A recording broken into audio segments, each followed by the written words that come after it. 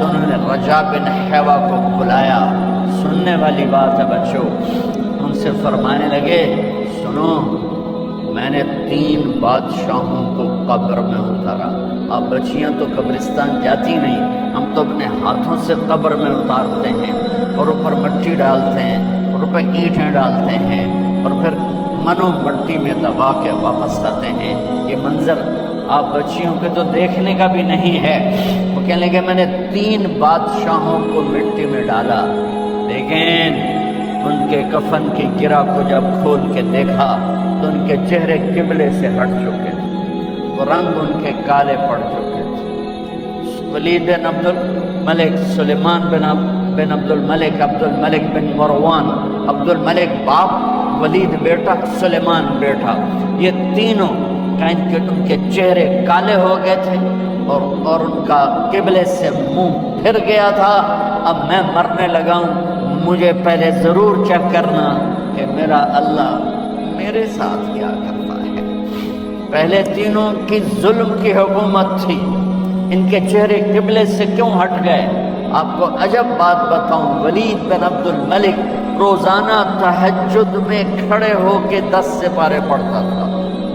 10 سپاروں کی تلاوت تہجد میں کرتا تھا کھڑے ہو کے, اور قبلے سے چہرہ ہٹ گیا. سلیمان بن عبد الملک تہجد گزار, چہرہ قبلے سے ہٹ گیا, ظلم کیا, خون کو پانی بنا دیا, حکومت پر شریعت کو قربان کیا, رشتے ناتوں کو قربان کیا. اللہ نے قبلے سے چہرے, نمازیں منہ پہ مار دی, روزے منہ پہ مار دیے, حج زکاتیں منہ پہ مار دی, تہجد ان کے منہ پہ مار دی, اور ان کے چہروں کو قبلے سے ہٹا دیا اور رنگ کالے کر دیے. عمر بن عبدالعزیز نے اسی سلطنت کو عدل سے بھر دیا, اسی سلطنت کو عدل سے بھر دیا. کیسی سلطنت تھی؟ جب گورنر تھے تو 60 اونٹوں پہ سامان چلتا تھا. جب امیر المومنین بنے تو بچے کہنے لگے ماں سے, بچے بچیاں 12 تھے, ماں سے کہنے لگے کہ عید کا موقع آ رہا ہے, ابا سے کہو ہمیں نئے کپڑے تو لے کر دیں. ان کی ماں کا نام ہے فاطمہ, بچوں کی ماں کا نام فاطمہ بنت عبد الملک. یہ دنیاوی سٹیٹس میں سب سے بڑی خاتون گزری ہے, آج تک اس کے لیول کی کوئی عورت نہیں آئی. دادا بادشاہ, باپ بادشاہ, 4 بھائی بادشاہ, 6 خامند بادشاہ, 7 نسبتوں سے یہ عورت شہزادی رہی ہے. حضرت عمر گھر آئے, بیگم نے کہا بچے کپڑے مانگ رہے ہیں. حضرت عمر کہنے لگے میرے پاس تو پیسے نہیں ہیں, تنخواہ میں تو مشکل سے روٹی پوری ہوتی ہے, کہاں سے لے کر دوں؟ تو تھوڑی دیر خاموش رہی بیگم, پھر کہنے لگی آپ ایسا کریں اگلے مہینے کی سیلری ایڈوانس لے لیں, اس سے میں کپڑے لے لیتی ہوں اور روٹی کا خرچہ میں مزدوری کر کے, گھر بیٹھے مزدوری کر کے چلا لوں گی, آپ 1 مہینے کی تنخواہ ایڈوانس لیں. حضرت عمر بن عبدالعزیز واحد خلیفہ ہیں جن کے دور میں 3 بر اعظم میں زکوٰۃ لینے والا باقی نہیں بچا تھا. یہاں لاہور میں ان کی حکومت کے نیچے تھا, جنوبی اسپین فرانس ان کے حکومت کے نیچے تھا, کاشغر تک ان کے حکومت کے نیچے تھا, استنبول کے دروازوں تک ان کی حکومت تھی. 3 بر اعظم میں 1 آدمی زکوٰۃ لینے والا نہ بچا. اور اپنا حال یہ ہے کہ بیگم سے کہہ رہے ہیں پیسے کوئی نہیں, کپڑے کہاں سے لے کر دوں, اور بیگم طریقہ بتا رہی ہے کہ آپ اگلے مہینے کی تنخواہ ایڈوانس لے لیں, اس سے میں کپڑے لے لوں گی اور چولہے کا خرچہ, روٹی کا خرچہ میں گھر بیٹھ کے مزدوری کر کے کما لوں گی. تو حضرت عمر کہنے لگے ہاں یہ ٹھیک ہے. باہر آئے, وزیر خزانہ مزاحم انہیں بلایا کہ بھائی ہمیں اگلے مہینے کی تنخواہ ایڈوانس چاہیے. یہ تنخواہ والے لوگ بیٹھے ہوئے تنخواہیں لیتے ہیں. اس نے کاغذ قلم آگے رکھ دیا, کہا حضرت یہاں لکھ کے دے دیں آپ 1 مہینہ زندہ رہیں گے میں تنخواہ دے دیتا ہوں۔ آپ مجھے لکھ کے دے دیں آپ 1 ماہ زندہ رہیں گے میں آپ کو تنخواہ دے دیتا ہوں۔ چپ کر کے اٹھے، ایک لفظ نہیں بولے، گھر گئے۔ حضرت اپنی بیگم فاطمہ سے کہا بیگم بچوں سے کہہ دو کہ باپ کے پاس کپڑے لے کر دینے کی سکت نہیں ہے، اور خزانے ایسے بھرے پڑے تھے کہ زکوٰۃ لینے والا کوئی نہیں تھا۔ عید کی نماز ہوئی، نماز کے بعد جب ساری فیملی ملنے آئی اور بچے بھی ملنے آئے تو ان کو دیکھ کر ان کی آنکھوں میں آنسو آ گئے۔ کہنے لگے بچوں آج تمہیں دکھ تو ہوگا اپنے باپ پر کہ ایک جوڑا کپڑا بھی لے کر نہ دیا عید کا۔ تو ان کے ایک بیٹے نے کہا ابا جان آج آپ بڑے خوش ہیں، ہمارا سر اونچا ہے کہ ہمارے باپ نے مسلمانوں کے مال پہ ڈاکہ نہیں ڈالا، ہمیں قربانی کا بکرا بنایا، لیکن مسلمانوں کے مال میں خیانت نہیں کی۔ یہ ان کا طرز حکومت تھا، اس طرح انہوں نے حکومت کی۔ گھر میں تشریف لائے تو بیٹیوں سے بات کی تو انہوں نے منہ پہ ایسے دوپٹہ رکھا ہو، منہ پہ دوپٹہ رکھ کے بات کرے تو فرمانے لگے کپڑا تو ہٹاؤ، دوپٹہ کیوں رکھا ہوا ہے؟ تو گھر کی خادمہ زور زور سے رونے لگی، کہنے لگی امیر المومنین آج آپ کی بیٹیوں نے کچا پیاز توڑ کے روٹی کھائی ہے تو وہ اس کی بو ہے منہ میں، آپ کو بو سے نفرت ہے اس لیے منہ پہ کپڑا رکھ لیا ہے۔ تو حضرت عمر اتنا روئے کہ ان کی داڑھی تر ہو گئی۔ کہنے لگے آخر میں جب تھوڑا آسرے میں آئے کہ میری بیٹی ہو تمہارا باپ تمہیں بڑے اچھے کھانے کھلا سکتا ہے لیکن میں جہنم کو برداشت نہیں کر سکتا، میں جہنم کی آگ برداشت نہیں کر سکتا۔ اب مرنے کا وقت آ گیا۔ جب وہ گورنر تھے تو 60 اونٹوں پہ ان کا سامان چلتا تھا، اور جب وہ امیر المومنین بنے تو عیادت کے لیے لوگ آ رہے تھے تو سالے عیادت کے لیے آئے، فاطمہ کے بھائی کپڑے دیکھے امیر المومنین کے تو بہن کو ایک طرف کر کے فرمایا، بڑے نیک سرداروں میں سے تھے یہ مسلمہ بن عبد الملک، کہنے لگے امیر المومنین کے کپڑے تبدیل کروا دو، لوگ پوچھنے آ رہے ہیں تو میلے کپڑے اچھا نہیں لگتا، کہا جی بھائی کرواتی ہوں۔ اگلے دن جب وہ حال پوچھنے آئے تو پھر وہی کپڑے تھے تو انہوں نے ان کو الگ جا کر کہا بہن میں نے تمہیں کہا تھا کپڑے بدلوا دیتی، کیوں نہیں بدلوائے؟ تو وہ رونے لگی، کہنے لگی کہاں سے بدلواؤں، جوڑا ہی ہے کہاں سے بدلواؤں؟ اور حکومت کتنی تھی؟ 3 بر-اعظم، 3 بر-اعظم کی حکومت۔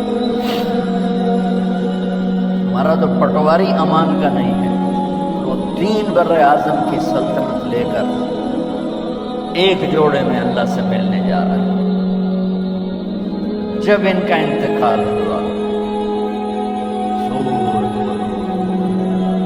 سلیمان بن عبد الملک کی ڈیڈ باڈی جب قبر کے قریب لائے اتارنے کے لیے تو ایسے ایسے ہلنے لگا، اس کا پورا جسم ہلنے لگا۔ تو اس کے بیٹوں نے کہا کہ ہمارے ابا زندہ ہیں، تو حضرت عمر نے فرمایا بیٹو زندہ نہیں ہے، عذاب قبر جلدی شروع ہو گیا ہے، عجل اللہ بالعقوبہ، قبر کی پکڑ پہلے شروع ہو گئی ہے، چھپاؤ اپنے باپ کو جلدی۔ جب عمر بن عبدالعزیز کی ڈیڈ باڈی قبر کے قریب کی گئی اور ان کا بھائی اتارو بھائی، وہ باتیں شروع ہو جاتی ہیں، رومال ڈالو، چادر پکڑو، ادھر سے پکڑو، تو ایک دم ایسے ایک پرچہ ہوا میں اڑتا ہوا سب نے دیکھا، وہ آتے آتے آتے آتے آتے آتے یوں آ کے حضرت عمر کے سینے پر گر گیا۔ سب دیکھ رہے ہیں، جب پرچے کو اٹھا کے دیکھا گیا تو اس پہ ایک سطر پہ لکھا تھا بسم اللہ الرحمن الرحیم، اور دوسری سطر پہ لکھا تھا براءۃ من اللہ لعمر بن عبد العزیز من النار، یہ عمر کے لیے جہنم کی آگ سے نجات کا پروانہ۔ 3 بر-اعظم کی سلطنت لے کر وہ جنت کا پروانہ لے کر دنیا سے گئے۔ جب ان کو قبر میں اتارا گیا تو انہوں نے رجا بن حیوہ سے فرمایا تھا 3 بادشاہوں کے چہرے دیکھے قبلے سے پھر گئے، رنگ کالے پڑ گئے، مجھے تم نے دیکھنا ہے کہ کیا ہوتا ہے؟ تو رجا فرماتے ہیں جب میں قبر میں اترا اور ان کے کفن کی گرہ کو کھول کے دیکھا تو چہرہ قبلے کی طرف فکس تھا، اور مجھے یوں لگا جیسے 14ویں رات کا چاند قبر میں اترا ہے۔ میرے عزیزو، طالبہ و طالبات، اللہ کو اپنی منزل بناؤ، اللہ کو اپنی منزل بناؤ، اللہ کو اپنی